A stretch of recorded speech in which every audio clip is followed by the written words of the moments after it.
Today, as we continue getting ready for Christmas, as we continue to explore the evidence and make a compelling argument that Jesus, and only Jesus, is the Messiah, I thought since we were getting close to November, I'd give you a little change of scenery. Instead of having to look at me, I thought maybe some early Christmas cheer might be fun on your screen.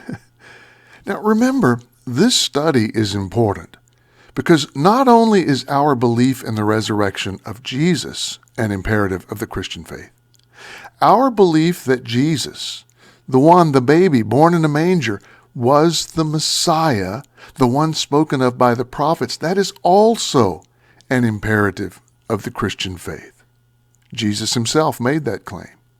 Jesus himself claimed that the Old Testament prophecies were pointing to him. We've already seen that Jesus fulfilled the earliest prophecies about the ancestry of the Messiah in the Bible, all the way back to Genesis. God promised that all nations would be blessed through Abraham. The Messiah would come from the line of Abraham. God then declared that his covenant would be fulfilled through the next generation of Isaac, the miracle son born to Abraham and Sarah, and the third generation, Jacob. The fourth generation of the promise is the generation of Jacob's children. From Jacob came the 12 tribes of Israel. And of those 12 tribes, God promised that the royal tribe, the one through which the Messiah would come, was the tribe of Judah.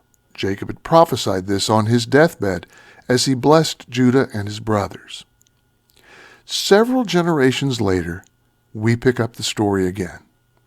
We often hear Jesus referred to as the Son of David, both in prophecy and in the genealogy of Jesus. But this part of the story is truly remarkable, and it brings convincing evidence to our quest. You'll remember that David was the youngest son of Jesse. Israel had decided that they wanted a king against God's better plan, and Saul, as a result, was chosen. Over time, Saul did evil in God's sight, and we find in the Old Testament book of 1 Samuel that God rejected Saul's position as king and gave the kingdom of Israel to one of his neighbors, Jesse, who, by the way, was of the tribe of Judah and whose hometown was Bethlehem. That's important, as we'll see in the coming weeks. So God instructed the prophet Samuel that one of this neighbor Jesse's sons would be anointed king. Samuel went to Bethlehem. One by one, Jesse's sons came before the prophet Samuel, and one by one, each was rejected by the Lord. 7 sons, 7 rejections. Is this it? No more sons? And Jesse said, well, there is the youngest one out tending the sheep. Never gave young David a thought. I can tell you, as the youngest of 3 brothers, I've often been offended by that. Not really. Okay, God said, anoint him. This is the one, David, the youngest, the shepherd boy. A bit later, we know that David killed Goliath. Then Saul wanted to kill David. Jonathan, who was Saul's oldest son and the one who would have become king, deferred to David's selection by the Lord and actually protected David from Saul, Jonathan's own father.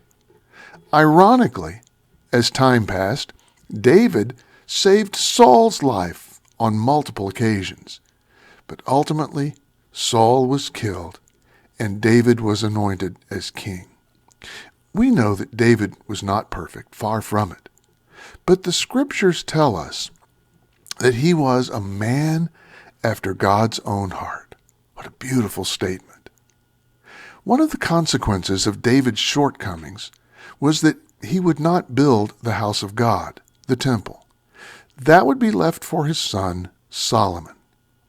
But God established another covenant with David in the form of a major prophecy that we find in 2 Samuel 7, verses 12 and 13.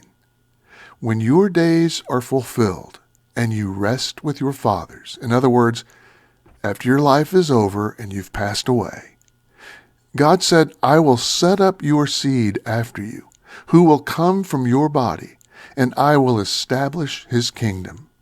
He shall build a house for my name, and I will establish the throne of his kingdom forever.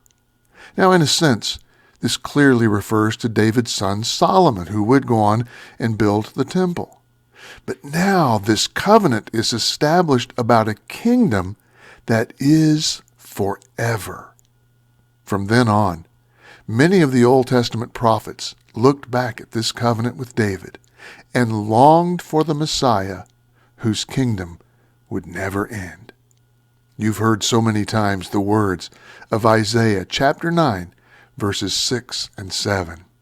For unto us a child is born, unto us a son is given, and the government will be upon his shoulder, and his name will be called Wonderful, Counselor, Mighty God, Everlasting Father, Prince of Peace.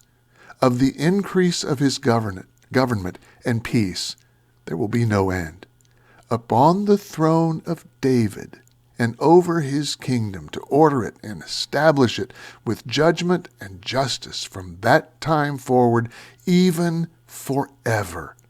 The zeal of the Lord of hosts will perform this. Familiar with those words, aren't we? We hear them so often. They're even sung as part of that majestic Christmas oratorio, the Messiah, from which we also know that awe-inspiring Hallelujah chorus.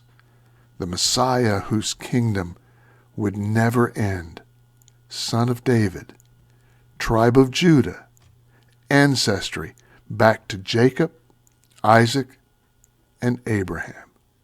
Prophecy after prophecy fulfilled by Jesus, and only Jesus.